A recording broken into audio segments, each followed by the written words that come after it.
Broadcasting from the business capital of the world, this is the Podcast Business News Network. Welcome back, everyone. I suggest that you hang with us for a little bit because we're going to talk about the power of suggestion, which is connected to hypnotherapy, which can radically change your life.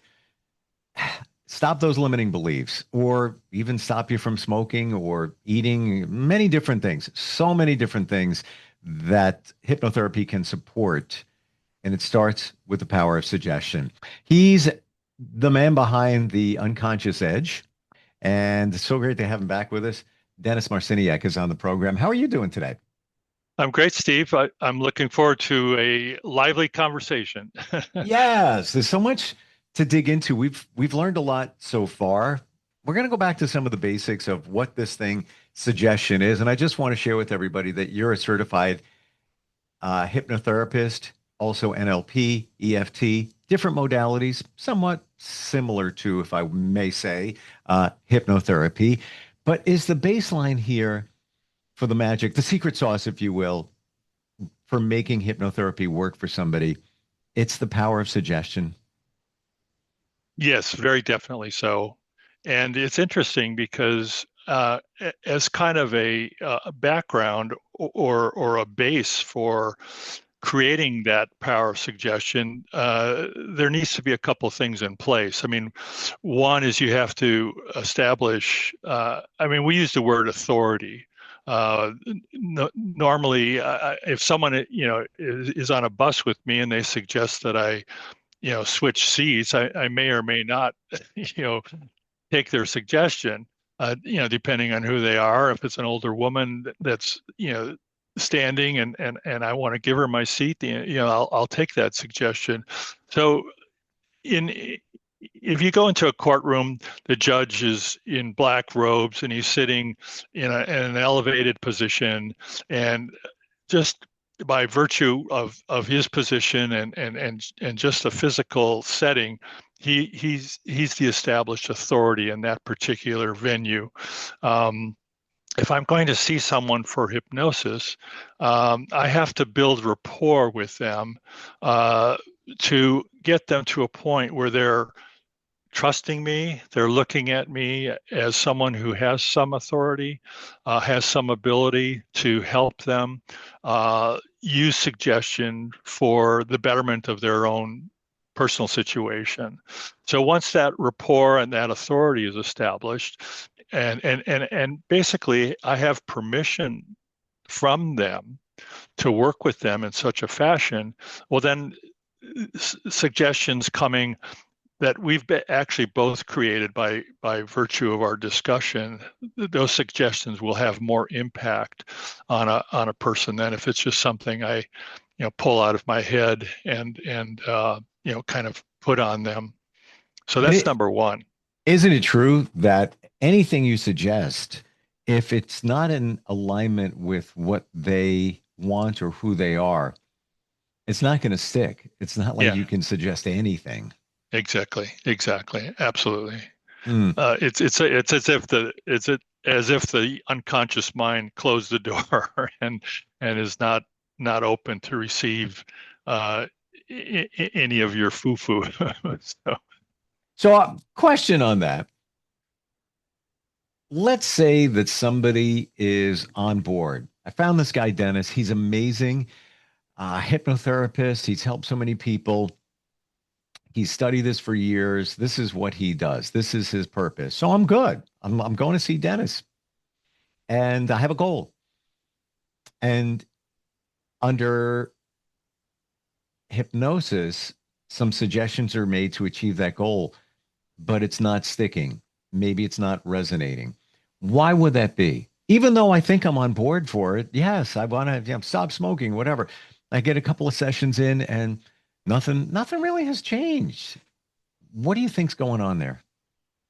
Well, there could be a couple of different things. And in the pre-talk, the conversation that we have before we actually set up a hypnosis session, it's partly my responsibility to understand or get a feel for how this person receives suggestions. There are direct suggestions. Some people receive suggestions better more directly. Some people receive suggestions better in an implied way. It's almost kind of like a side door or I guess even a back door. So there are about 20% of the population, and again, this is just an estimation based on hypnotherapists over years of looking at the whole process. Of about 20% of the population are very highly suggestible. We call them somnambulistic, and generally there's a correlation between people who walk or talk in their sleep and are also very highly suggestible. So, like if you go to a hypnosis show, for example, what the hypnotist is attempting to do, and he has staff members in the audience, who are watching people as they enter the auditorium. They may have some different eye fixation things going on, where you have a spinning wheel on the stage, or so they're there to kind of help the hypnotist guide him to pulling up the people on stage who seem to be easily fascinated with some of the colored lights and I'm spinning fascinated wheels by and so what forth. you're saying right now. What are they looking for? Because initially I thought you were going to say that, yeah, they plant people in the audience. I'm sure some do, but if it's legit, the staff, what are they looking for in the people that are walking in? They're looking for people who are, in a sense, almost going into hypnosis on their own, because they're fascinated with the colored lights or the moving objects and so forth. Then when the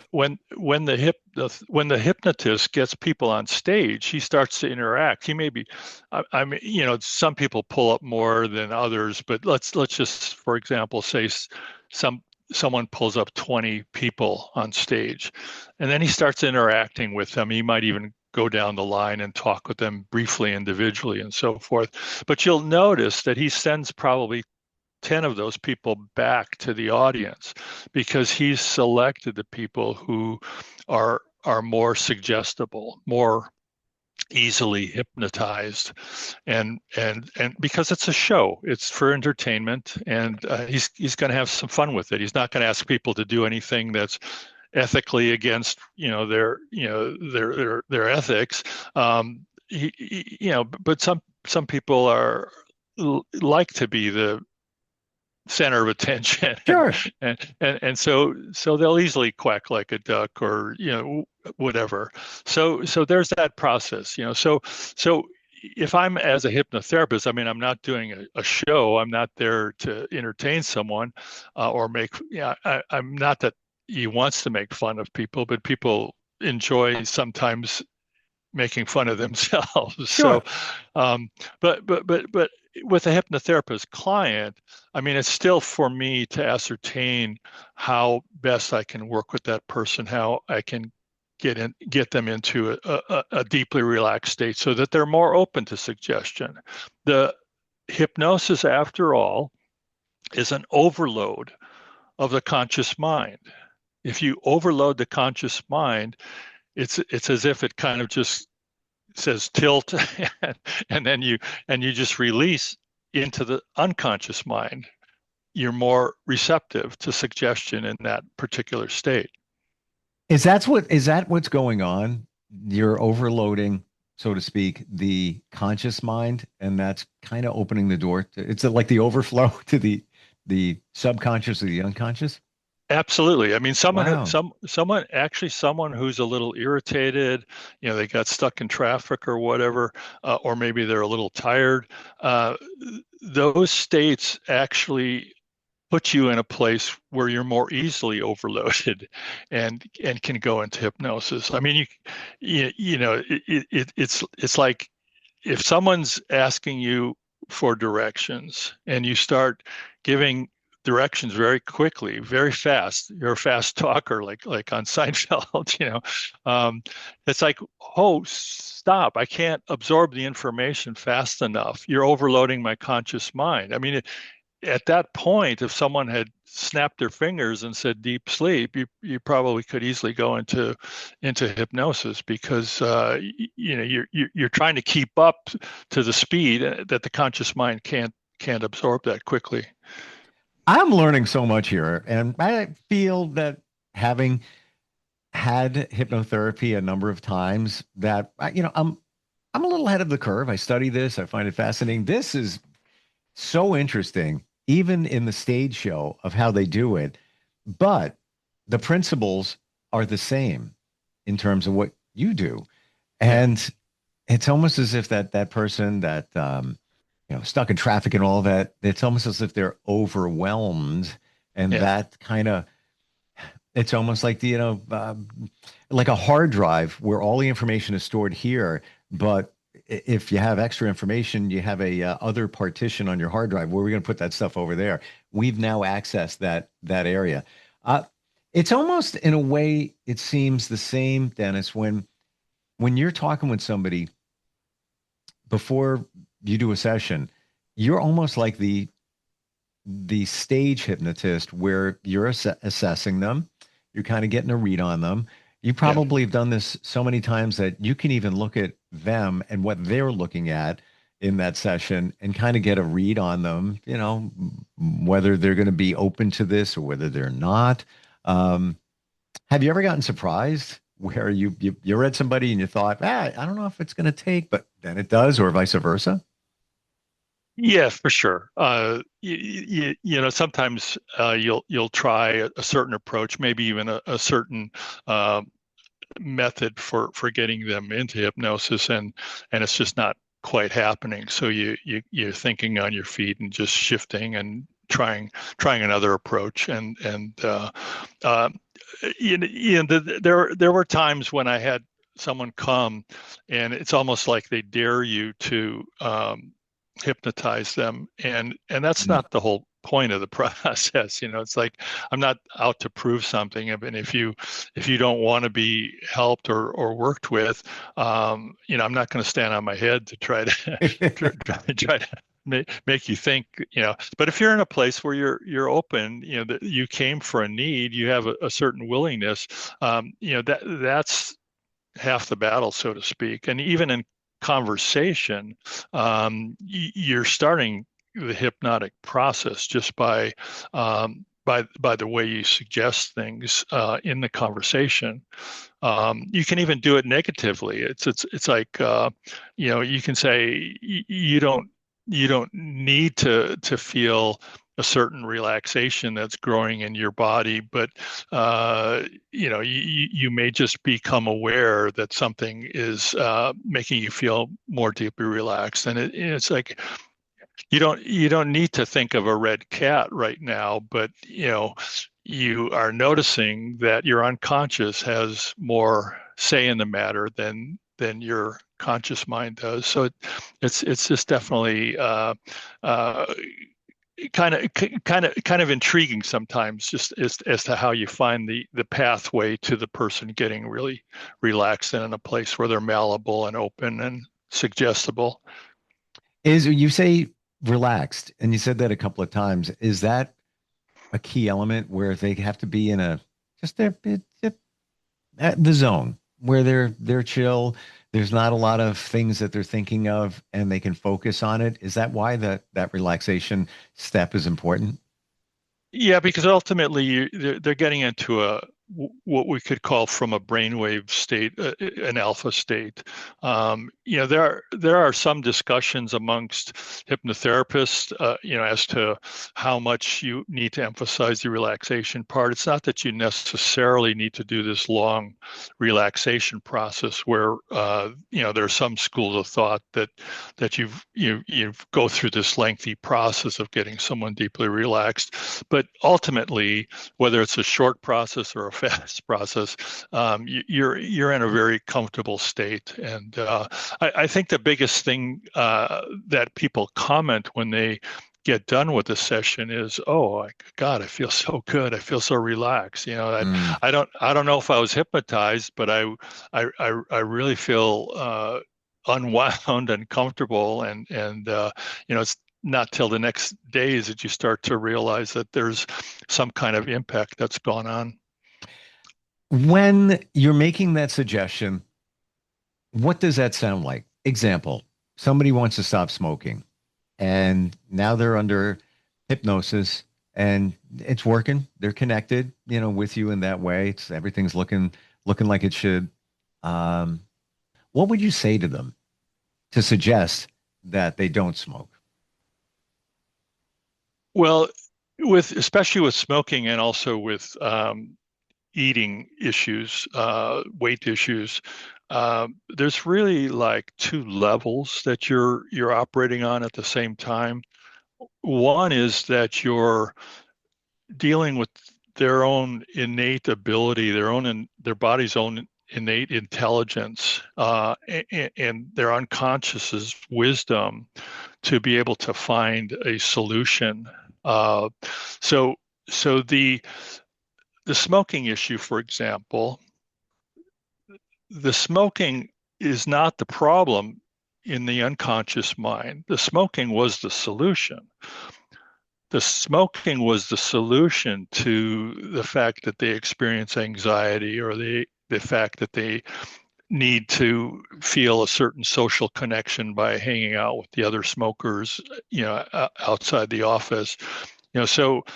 So you're confronting the unconscious mind with its choice of a solution. That it's a temporary solution, and it did its job to a certain extent, except that it has some long-term consequences that are not necessarily so great. So you're on one hand acknowledging the unconscious mind for doing the best that it could do to find a solution for dealing with stress or anxiety or whatever they were dealing with, but then challenging that unconscious mind to be a little bit more creative because you hadn't taken into consideration these down effects. So I might use even something like this. That you've got two things going on here. You've got the unconscious mind in the left hand has found a solution for your anxiety, but in the right hand, I want to have you visualize or imagine, that the unconscious mind is going to find a solution for your health, for your long-term health, and that somehow we're going to put these two things together. And I'll actually have them hold their hands out and visualize, imagine this is the smoking. Visualize or imagine this is the ultimate solution to your long-term health. And we're going to then put those hands together. And as you're putting those hands together, take a deep breath. Imagine, visualize that a deeper solution is coming to finding a pattern of behavior that's going to be more productive and more conducive to your long-term health and goals and so forth. And then take those hands and put them to your chest. Somehow that just, makes you internalize it a little bit more. That can be one thing on that particular level. On another level, you can talk about taking a deep breath and feeling the beauty of a smoke-free breath, filling your lungs, feeling, or we do like what we call a timeline therapy. Often works very well with smoking, where you picture, visualize, or imagine that it's 1 year from now, and that you've quit smoking and you've been a non-smoker now for over a year.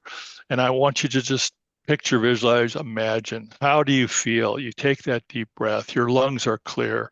You don't feel any sense of respiratory problems or issues. Your taste buds are clear. You can better enjoy the dessert that you love and so forth. So you picture, visualize, imagine, in the future, and then what happens is, again, that's breaking a mental pattern a neural connection that that somehow you saw smoking as being such an essential and vital part of your being, really. So now that neural pattern is broken up, and then you have them visualize, that they're coming back from that year and winding it closer to the present. And again, that suggests that you're going to be successful because you see yourself successful in a year. It implies, that you're taking steps to move toward that picture. Wow. The implied suggestion is really more powerful than we understand sometimes, and that can be all a part of the process. Had no idea that you could do a future timeline. I've had hypnotherapy done where we've done a timeline regression, Right. and at that time it was looking at 5 negative emotions and went back to the first time you ever felt sadness. You got to think back, use your memory. You were a kid, maybe something happened. First time you felt anxiety, all of that. I didn't know you could do the future, which is super cool because your mind is so visual. You're seeing the future. You're seeing a healthier you. You're seeing a non-smoker. When you are working with somebody, let's say even smoking, and yes, we identified, you did, that somebody's smoking for a reason. It's not typically, well, I just love the taste of cigarettes. No, there's a reason for it. Do you identify under hypnosis what the reason is? And is that even important to identify? It's important if it's important to the person you're working with. Okay. If that is very strongly on their mind, they feel the need to understand or recognize how they got where they got. But often I find people know how they got there. That often, again, it started with, a bunch of kids hanging out in the woods, and someone brought stole a couple cigarettes from their father or whatever, and when they were only 10 years old or something, and then it progressed to being with the cool crowd in high school or whatever. So a lot of times people know, and it's important to explore that a little more if it's important in that person's mind, but otherwise it's not necessary. Well, I guess that's a good thing too, because if somebody is maybe very personal, doesn't want to share a lot, I just want to stop smoking. It doesn't need to be revealed unless maybe they wanted to. Right. Fascinating. We dug deep today. This is actually really cool. Learning how this all works and right back to the power of suggestion. The beauty of this is you can do it anywhere for anyone virtually. I've never had a hypnotherapy session in person. Never. and that was fine. Guess what? I was relaxed. I was in a very comfortable setting, which is what we're talking about here. Dennis, how do we find you? My website is unconsciousedge.com, and my phone numbers are there, and the process always starts with a phone call conversation to explore and discuss what you want to work on. And again, as you mentioned, most of the sessions these days are through Zoom, but I do have a private office and see people in person too. And you're in California, right? I am in Los Angeles and the San Fernando Valley area. Gotcha. I also want to throw out too, if you have a question for Dennis, anything, you can be anonymous if you want to do it. Instantfeedbacksteve@gmail.com. Instantfeedbacksteve@gmail.com. Love to hear what you're thinking. I know this is a lot of new territory, sometimes a little uneasy for people to grasp it and understand that we're not trying to control your mind. We're literally handing the key to your mind so that you can work on it with Dennis. Thanks so much for today. Learned a lot. This is fantastic. I appreciate it. You're welcome, Steve. All right. We'll catch up soon. We'll be right back.